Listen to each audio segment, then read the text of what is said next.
Hi hello guys very good morning. ಎಲ್ಲರೂ ಹೇಗಿದ್ದೀರಾ? I hope ಎಲ್ಲರೂ ಚೆನ್ನಾಗಿದ್ದೀರಾ ಅಂತ ಅಂದ್ಕೊಂಡಿದ್ದೀನಿ. ನಾನು ಕೂಡ ಈಗ ಚೇತರಿಸ್ಕೊತಾ ಇದ್ದೀನಿ. ಸೊ ಇನ್ನೂ ಅಷ್ಟು ಚೆನ್ನಾಗಾಗಿಲ್ಲ. So welcome back to Lakshmi Lokesh YouTube channel guys. ಇವತ್ತು ಆ್ಯಕ್ಚುಲಿ ಅಮ್ಮ ಋತ್ವಿಕ್ನ ಕರ್ಕೊಂಡು ಬ್ಯಾಂಗ್ಳೂರಿಗೆ ಹೊರಟಿದ್ದಾರೆ.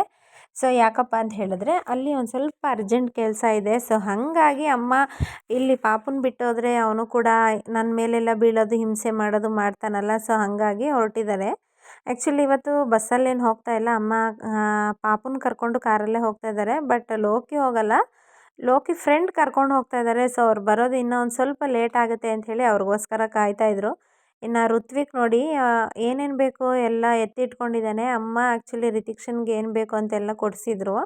ಸೊ ಅದನ್ನೆಲ್ಲ ರಿತಿಕ್ಷನ್ಗೆ ಎತ್ತಿಟ್ಟು ಕಾರಲ್ಲಿ ಹೋಗ್ತಾ ಅಳ್ತಾನೆ ಅಂಥೇಳಿ ಅವನಿಗೂ ಕೂಡ ಸ್ವಲ್ಪ ಸ್ವಲ್ಪ ಎತ್ತಿಟ್ಕೊಳ್ತಾ ಇದ್ರು. ಅವನು ಅದೆಲ್ಲ ಎತ್ತಿಟ್ಕೊಂಡಾದ್ಮೇಲೆ ಸ್ವಲ್ಪ ಹೊತ್ತು ಅದು ಇದನ್ನ ಇಟ್ಕೊಂಡು ಎದುರಿಸ್ತಾ ಇದ್ದಾನೆ. ಚುಚ್ಚಿಬಿಡ್ತೀನಿ ಅದು ಸೂಜಿ ಅಂದ್ಕೊಂಡು. ಸೊ ಅವನ ಜೊತೆ ರಿತಿಕ್ಷಾ ಕೂಡ ಸ್ವಲ್ಪ ಹೊತ್ತು ಟೈಮ್ ಪಾಸ್ ಮಾಡ್ತಿದ್ಲು. ಇನ್ನು ಅಮ್ಮ ಆ್ಯಕ್ಚುಲಿ ಋತ್ವಿಕ್ನ ನಡಿ ಬಸ್ಸಲ್ಲಿ ಹೋಗೋಣ ಅಂತ ಹೇಳಿದ್ರೆ ಅವನು ಇಲ್ಲ, ನಂಗೆ ಕಾರಲ್ಲೇ ಹೋಗೋದು ಅಂತ ಇದ್ದಾನೆ. ಸೊ ಅವನು ಯಾವ ಥರ ಹೇಳ್ತಾನೆ ಅನ್ನೋದನ್ನು ನಿಮಗೆ ತೋರಿಸ್ತೀನಿ ನೋಡಿ. ಅದನ್ನ ನೋಡಿ ಎಷ್ಟು ಖುಷಿ ಆಗುತ್ತೆ.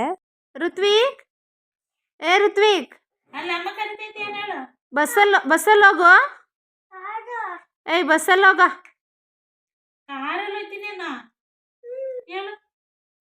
ಬಸ್ಸಲ್ಲಿ ಹೋಗು ಚಿನ್ನು. ಚುಚ್ಚಿದೀಯಾ? ಬಸ್ಸಲ್ಲಿ ಹೋಗಂಗಾದ್ರೆ.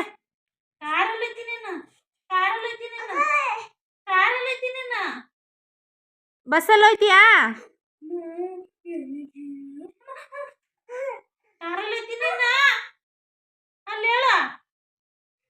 ಆಟ ಆಡಿಸ್ತಾವನ ಅವನ್ನ.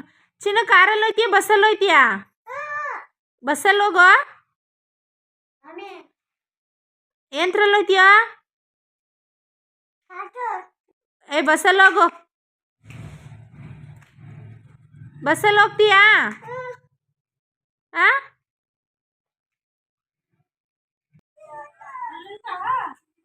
ಏನಾಯ್ತು? ಎಲ್ಲೈತೆ?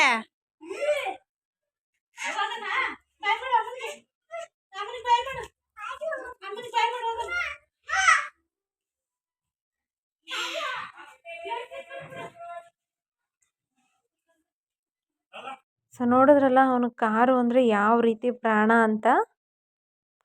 ಕಾರು ಅಂದರೆ ಅವನಿಗೆ ಅಷ್ಟು ಪ್ರಾಣ. ನನಗೆ ಬಾಯ್ ಮಾಡೋದ್ರಲ್ಲೂ ಅವನಿಗೆ ಪೇಷನ್ಸ್ ಇಲ್ಲ. ಸೊ ಫಸ್ಟು ಇಲ್ಲಿಂದ ಹೋಗ್ಬಿಡ್ಬೇಕು ಅಂತ ಹೇಳಿ ಹಠ ಮಾಡ್ತಾ ಇರ್ತಾನೆ. ಅವನಿಗೆ ಕಾರು ಅಂದರೆ ಅಷ್ಟು ಇಷ್ಟ. ನಿದ್ದೆಲ್ಲಿ ಎಬ್ಬರಿಸ್ಬಿಟ್ಟು ಕಾರಲ್ಲಿ ಹೋಗೋಣ ಅಂದರೆ ಪಟ್ ಅಂತ ಎದ್ದೇಳ್ತಾನೆ. ಅವ್ನಿಗಷ್ಟು ಕಾರ್ ಕ್ರೇಜು.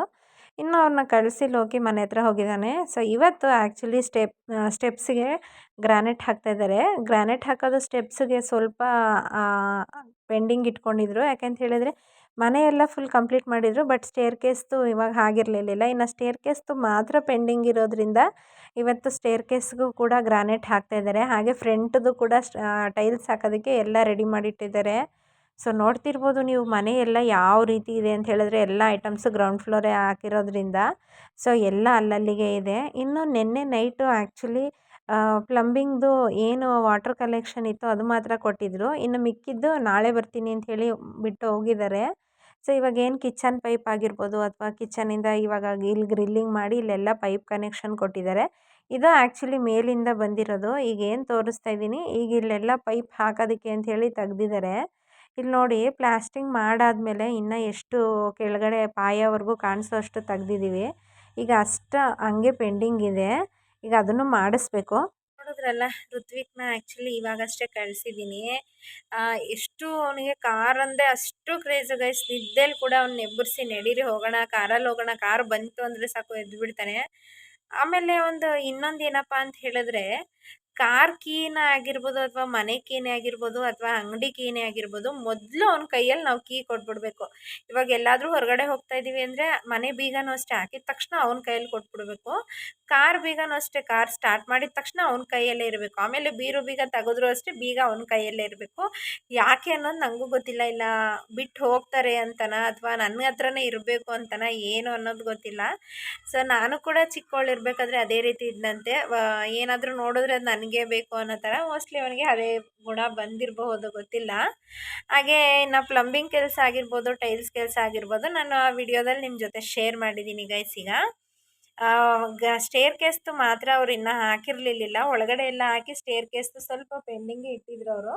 ಈಗ ಅದನ್ನು ಕೂಡ ಸ್ಟಾರ್ಟ್ ಮಾಡಿದ್ದಾರೆ ಸ್ಟೇರ್ ಕೇಸ್ದು. ಅದನ್ನು ಮಾಡೋಕ್ಕೆ 3 ಡೇಸ್ ಆಗುತ್ತೆ. ಸೊ ಇವತ್ತು ಬರೀ ಒಂದು ಸ್ವಲ್ಪ ಹಾಕಿದ್ದಾರೆ. ಈಗ ಅಷ್ಟಕ್ಕೆ ಬಿಡ್ಬೋದು, ಯಾಕೆಂತ ಹೇಳಿದ್ರೆ ಬೆಳಗ್ಗೆಯಿಂದ ಕರೆಂಟು ಕೂಡ ಇರಲಿಲ್ಲ.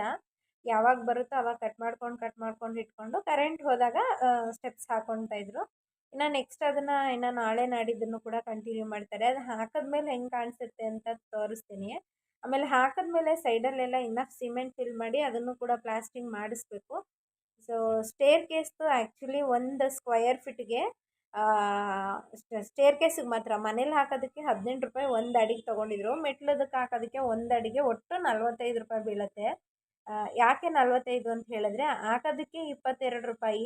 ಆಮೇಲೆ ಅದನ್ನು ಸ್ವಲ್ಪ ಫ್ರಂಟಿಗೆ ಈ ಥರ ಸಾಫ್ಟ್ ಮಾಡ್ತಾರಲ್ವ, ಸೊ ಅದನ್ನು ಕರ್ವ್ ಶೇಪಲ್ಲಿ ಇದನ್ನು ಬೆಂಡ್ ಮಾಡಿ ಮಾಡ್ತಾರಲ್ಲ, ಸೊ ಆ ಥರ ಶೇಪ್ ಕೊಡೋದಕ್ಕೆ ಒಂದು ಅಡಿಗೆ 23 ರೂಪಾಯಿ. ಒಟ್ಟು ಟೈಲ್ಸ್ ಹಾಕೋದಕ್ಕೆ ಒಂದು ಅಡಿಗೆ ಸ್ಟೇರ್ ಕೇಸಿಗೆ 45 ರೂಪಾಯಿ ಬೀಳುತ್ತೆ. ಸೊ ಸ್ವಲ್ಪ ಕಾಸ್ಟ್ಲಿನೇ ಆಯಿತು. ಇನ್ನೂ ಒಂದು ಸ್ವಲ್ಪ ಅದನ್ನು ಕಡಿಮೆ ಮಾಡ್ಬೋದಾಗಿತ್ತು, ಬಟ್ ಮಾತಾಡಿದ್ಮೇಲೆ ಏನೂ ಮಾಡೋದಕ್ಕಾಗಲ್ಲ. ಆಮೇಲೆ ನಾನು ತಿಳ್ಕೊಂಡೆ ಬೇರೆಯವರೆಲ್ಲ ಇನ್ನೂ ಕಡಿಮೆಗೆ ಮಾಡಿದ್ದಾರೆ ಅಂಥೇಳಿ. ಸರಿ ಮಾತಾಡಾದ್ಮೇಲೆ ಏನೂ ಮಾಡೋಕ್ಕಾಗಲ್ಲ ಅಂಥೇಳಿ ಸುಮ್ಮನಾದೆ. ಆಮೇಲೆ ಇನ್ನೊಂದು ಏನಪ್ಪ ಅಂತ ಹೇಳಿದ್ರೆ ಅದೇನೋ ಗೊತ್ತಿಲ್ಲ, ನಮ್ಮ ಮನೇಲಿ ಕೆಲಸ ಮಾಡೋರು ಎಲೆಕ್ಟ್ರಿಷಿಯನ್ ಅವ್ರನ್ನ ಬಿಟ್ಟು ಇನ್ನು ಮಿಕ್ಕಿದ್ದವ್ರು ಯಾರ್ಯಾರು ಕೆಲಸ ಮಾಡ್ತಿದ್ದಾರೋ ಅವರೆಲ್ಲ, ಸೊ ಇವಾಗ ಸಪೋಸ್ ಅವ್ರಿಗೆ 1 ಲಕ್ಷ ಸೇರಬೇಕು ಫುಲ್ ಕಂಪ್ಲೀಟ್ ಬಿಲ್ಡಿಂಗ್ ಕೆಲಸ ಮುಗಿಸಿ ಕೊಡೋದಕ್ಕೆ ಅಂತಂದರೆ, ಸೊ ಫಸ್ಟೇ 90,000 80,000 ಆಗೋಷ್ಟು ಇಸ್ಕೊಂಡ್ಬಿಡ್ತಾರೆ. ಆಮೇಲೆ ಸರ್ ಶಾರ್ಟೇಜ್ ಆಯಿತು, ಹಂಗಾಯಿತು ಹಿಂಗಾಯಿತು ಅಂಥೇಳಿ ಲಾಸ್ಟ್ ಮೂಮೆಂಟಲ್ಲಿ ಸ್ವಲ್ಪ ಕೈ ಕೊಡೋದು ಮಾಡ್ತಾರೆ. ಆಮೇಲೆ ಸತಾಯಿಸ್ತಾರೆ, ಯಾಕೆಂತ ಹೇಳಿದ್ರೆ ದುಡ್ಡು ಇಸ್ಕೊಂಬಿಟ್ಟಿರ್ತಾರೆ. ಅದನ್ನು ನಾವು ಬಿಡು ಇನ್ನೂ 20,000 ಇದೆ ಬೇರೆಯವ್ರ ಹತ್ರ ಮಾಡಿಸೋಣ ಅಂತಂದ್ರೂ ಕೂಡ ಅದನ್ನು ಅಷ್ಟು ಕೆಲಸನ ಬರೀ ವಾಶ್ ಮಾಡೋದೇ ಆಗಲಿ, ಕ್ಲೀನಿಂಗ್ ಮಾಡೋದೇ, ಫೈನಲ್ ಟಚಪ್ ಕೆಲಸನ ಅಷ್ಟಕ್ಕೆ ಯಾರೂ ಕೂಡ ಬಂದು ಮಾಡಲ್ಲ. ನಮ್ಮ ಪೊಸಿಷನ್ ಹೆಂಗಾಗ್ಬಿಡುತ್ತೆ ಅಂದರೆ ಈ ಕಡೆ ಕೊಡ್ದಂಗೂ ಇರೋಕ್ಕಾಗಲ್ಲ, ಈ ಕಡೆ ಕೊಟ್ಟ ಮೇಲೆ ಅವರು ಕೂಡ ನಿಯತ್ತಾಗೂ ಮಾಡಲ್ಲ, ಹಂಗಾಗುತ್ತೆ. ಸೊ ನಾನು ಯಾಕೆ ಇದನ್ನು ಹೇಳ್ತಾ ಇದ್ದೀನಿ ಅಂದರೆ, ಯಾರೆಲ್ಲ ಹೊಸದಾಗಿ ಮನೆ ಕಟ್ತಿದ್ದೀರಾ ಅವರು ಆದಷ್ಟು ನೀವು ಫಸ್ಟೇ ಅಗ್ರಿಮೆಂಟ್ ಮಾಡ್ಕೊಂಬಿಡಿ, ಇಷ್ಟು ಕೆಲಸಕ್ಕೆ ಇಷ್ಟು ಅಮೌಂಟು ಅಂತ. ಇಲ್ಲ ಅವ್ರ ಮೇಲೆ ಏನೇ ನಂಬಿಕೆ ಇದೆ, ಏನೇ ಒಂದು ಅವ್ರು ನನಗೆ ಗೊತ್ತಿರೋರು ಅಂತ ಏನೇ ಅಂದ್ರೂ ಕೂಡ ಸೊ ಕೈ ಕೊಟ್ಟೇ ಕೊಡ್ತಾರೆ. ಗೊತ್ತಿರೋರು ಏನು ಮಾಡ್ತಾರೆ ಅಂದರೆ, ಇವತ್ತು ಸ್ವಲ್ಪ ಬ್ಯುಸಿ ಇದ್ದೀನಿ, ನಾಳೆ ಬರ್ತೀನಿ ಅಂತ ಕೆಲಸ ಇದೇ ರೀತಿ ಪೋಸ್ಟ್ಪೋನ್ ಮಾಡ್ತಾ ಇರ್ತಾರೆ. ಆ ಟೈಮಲ್ಲಿ ನಾವೇನೂ ಮಾಡೋಕ್ಕಾಗಲ್ಲ, ಯಾಕೆಂದರೆ ಕೊಟ್ಬಿಟ್ಟಿರ್ತೀವಿ. ಇನ್ನು ಅಷ್ಟು ಏನು ನಮ್ಮ ಹತ್ರ ಉಳಿದಿದೆಯೋ ಅಷ್ಟು ದುಡ್ಡಿಗೆ ಬೇರೆಯವರು ಬಂದು ಮಾಡೋದಕ್ಕೂ ಆಗಲ್ಲ, ಏನೂ ಇಲ್ಲ. ಸೊ ಅದೇ ಕೆಲಸ ಮಾಡೋದಕ್ಕೆ ಬೇರೆಯವ್ರು 50,000 60,000 ಕೇಳ್ತಾರೆ. ಅವಾಗ ನಮಗೆ ಆಪ್ಷನ್ನೇ ಇಲ್ಲ, ಇವ್ರ ಕೈ ಕಾಲೇ ಹಿಡಿಬೇಕು, ಹಂಗಾಗ್ಬಿಡುತ್ತೆ. ಸೊ ಅದ್ರ ಬದಲು ನಾವೇ ದುಡ್ಡು ಇಟ್ಕೊಂಡಿದ್ರೆ ಅಷ್ಟು ದುಡ್ಡಿಗೆ ನಾವು ಬೇರೆಯವ್ರ ಹತ್ರ ಮಾಡಿಸ್ಕೋಬೋದು ಅಂತ ಹೇಳಕ್ಕೆ ಇಷ್ಟಪಡ್ತೀನಿ. ಸೊ ಮನೆ ಕಟ್ತಿರೋರು ಸ್ವಲ್ಪ ಕೇರ್ಫುಲ್ಲಾಗಿ ಇರಿ, ಇಲ್ಲ ಅಂತ ಹೇಳಿದ್ರೆ ನಮಗಾಗಿರೋ ಪರಿಸ್ಥಿತಿನೇ ನಿಮಗೂ ಆಗುತ್ತೆ. ಸೊ ಅದರಲ್ಲೂ ಇನ್ನೊಂದೇನಪ್ಪ ಅಂತ ಹೇಳಿದ್ರೆ, ನಾನು ಹುಷಾರಿಲ್ದಾಗಿಂದ ನಾನು ಮನೆ ಹತ್ರನೇ ಹೋಗಿಲ್ಲ. ಸೊ ನಮ್ಮ ಮನೆಯಲ್ಲಿ ಲೋಕಿ ಸ್ವಲ್ಪ ಸೆನ್ಸಿಟಿವು, ಅವ್ರು ಏನು ಕೇಳ್ತಾರೋ ಅಷ್ಟೇ ಕೊಡ್ತಾರೆ. ನಾನು ಯಾವ ಥರ ಅಂತ ಹೇಳಿದ್ರೆ, ಇಲ್ಲ ಅಣ್ಣ ನೀವೇನು ಮಾತಾಡಿದರೆ ಅದನ್ನು ತಗೊಳ್ಳಿ ಅಂತ ಹೇಳಿ ಅಟ್ಲೀಸ್ಟ್ ಕಂಡೀಷನ್ ಆಗಾದರೂ ಮಾತಾಡ್ತೀನಿ. ಸೊ ನಮ್ಮ ಮನೇಲಿ ಲೋಕಿ ಆ ಥರ ಇಲ್ಲ. ಸೊ ನಿಮ್ಮ ಮನೇಲಿ ಯಾರು ಕಂಡೀಷನ್ ಆಗಿದ್ದೀರೋ ಅವರು ವ್ಯವಹಾರ ಮಾಡೋಕ್ಕೆ ಹೋಗಿ, ಇಲ್ಲ ಅಂತ ಹೇಳಿದ್ರೆ ನಮಗಾಗಿರೋ ಪರಿಸ್ಥಿತಿನೇ ನಿಮಗೂ ಬರುತ್ತೆ. ಮನೆ ಕಟ್ಟಬೇಕಾದ್ರೆ ನಾವು ಎಷ್ಟೋ ಕಷ್ಟಪಟ್ಟೆ ಕಟ್ಟಿ ದುಡ್ಡು ತೊಗೊಂಡು ಬಂದಿರ್ತೀವಿ. ಬಟ್ ಈ ರೀತಿ ವೇಸ್ಟ್ ಆದಾಗ ಎಲ್ಲೋ ಒಂದು ಕಡೆ ನಮಗೂ ಕೂಡ ನೋವು ಆಗುತ್ತೆ. ಅವ್ರು ಮಾಡಿ ಈಸ್ಕೊಂಡೋದಾಗ ಬೇಕಾದರೆ 1,000 ನಾವೇ ಪ್ರೀತಿಯಿಂದ ಕೊಡೋದು, ಅದು ಬೇರೆ ಲೆಕ್ಕ. ಈ ಥರ ಬೇಜಾರು ಮಾಡಿಬಿಟ್ರೆ ನನಗಂತೂ 1 ರೂಪಾಯಿನೂ ಎಕ್ಸ್ಟ್ರಾ ಕೊಡಬೇಕು ಅಂತ ಅನ್ಸಲ್ಲ, ಅಷ್ಟು ಕೋಪ ಬಂದುಬಿಡುತ್ತೆ. ನಾನು ಹೇಳಿದ್ದು ಸರಿನಾ ತಪ್ಪಾ ನನಗೆ ಕಮೆಂಟ್ ಮಾಡಿ. ಬಟ್ ಆದಷ್ಟು ಕೇರ್ಫುಲ್ಲಾಗಿರಿ. ಅಮ್ಮ ಆ್ಯಕ್ಚುಲಿ ಹೋಗಿರೋದು ಅಲ್ಲಿ ಕೆಲಸ ಇದೆ ಅಂತ ಹೇಳಿ, ಮತ್ತೆ ಬರ್ತಾರೆ. ಅಲ್ಲಿವರೆಗೂ ಲೋಕಿನ ಮ್ಯಾನೇಜ್ ಮಾಡ್ತಾ ಇದ್ದಾರೆ. ಸೊ ಇನ್ನು ನಾಡಿದ್ದಕ್ಕೆ ರಿಸೆಪ್ಷನ್ಗೆ ದೋಸೆ ಹಿಟ್ಟಾಗಿರಲಿ ಅಥವಾ ಇಡ್ಲಿ ಹಿಟ್ಟಾಗಲಿ ಎಲ್ಲ ರೆಡಿ ಮಾಡಿ ಇಟ್ಟು ಹೋಗಿದ್ದಾರೆ. ಅಮ್ಮ ಬರೋವರೆಗೂ ಲೋಕಿನ ಮ್ಯಾನೇಜ್ ಮಾಡ್ಕೊಳ್ಬೋದು. ಇನ್ನು ತಿನ್ನಿಸೋದಾಗಲಿ ಏನು ಕೆಲಸ ಇದೆ ಎಲ್ಲ ಲೋಕಿನೇ ಮಾಡಿ ಆಮೇಲೆ ಮನೆ ಹತ್ರ ಹೋಗ್ತಾ ಇದ್ದಾನೆ. ಅಮ್ಮ ಬರೋವರೆಗೂ ಸ್ವಲ್ಪ ಕಷ್ಟ ಆಗುತ್ತೆ. ಪಾಪುನ ಯಾಕಪ್ಪ ಕರ್ಕೊಂಡೋಗಿದ್ದಾರೆ ಅಂತ ಹೇಳಿದ್ರೆ, ಸೊ ಲೋಕಿ ಈಗ ಮನೆ ಹತ್ರ ಹೋದರೆ ಪಾಪು ನನ್ನ ಮೇಲೆ ಎಲ್ಲ, ಅಂದರೆ ಈಗ ನಾನು ಮಲ್ಕೊಂಡ್ರೆ ನನ್ನ ಮೇಲೆ ಬಿದ್ದು ಒದ್ದಾಡೋದು ಈ ಥರ ಎಲ್ಲ ಮಾಡ್ತಿರ್ತಾನೆ. ಸೊ ಹಾಗಾಗಿ ಲೋಕಿ ಪಾಪುನು ಬೇಡ ಕಳ್ಸೋಣ ಅಂಥೇಳಿ ಅಮ್ಮನೇ ಬೇಡ ಕರ್ಕೊಂಡು ಹೋಗ್ತೀನಿ ಅಂತ ಕರ್ಕೊಂಡೋಗಿದ್ದಾರೆ. ಅಮ್ಮ ಬರೋವರೆಗೂ ಸ್ವಲ್ಪ ಕಷ್ಟ ಆಗುತ್ತೆ, ಬಟ್ ಏನು ಮಾಡೋಕ್ಕಾಗಲ್ಲ, ಜೀವನ ಎಲ್ಲನೂ ಕಲಿಸ್ಬಿಡುತ್ತೆ. ಸೊ ಕಷ್ಟ ಆದರೂ ತಡ್ಕೋಬೇಕು, ಸುಖ ಆದರೂ ಕಲ್ತ್ಕೋಬೇಕು. ಮಕ್ಕಳನ್ನ ಬಿಟ್ಟಿರೋದು ಕಷ್ಟನೇ. ಬಟ್ ಆದರೂ ಈ ಥರ ಪೊಸಿಷನಲ್ಲೆಲ್ಲ ನೋಡ್ಕೊತೀನಿ ಅಂದರೆ ನನಗೆ ತುಂಬ ಕಷ್ಟ ಆಗುತ್ತೆ. ಈಗ ಸ್ವಲ್ಪ ಡಾಕ್ಟರ್ ನಾನು ಲಾಸ್ಟ್ ವೀಕೆಲ್ಲ ಶೇರ್ ಮಾಡಿದ್ದೀನಿ ಲಾಸ್ಟ್ ವ್ಲಾಗಲ್ಲಿ.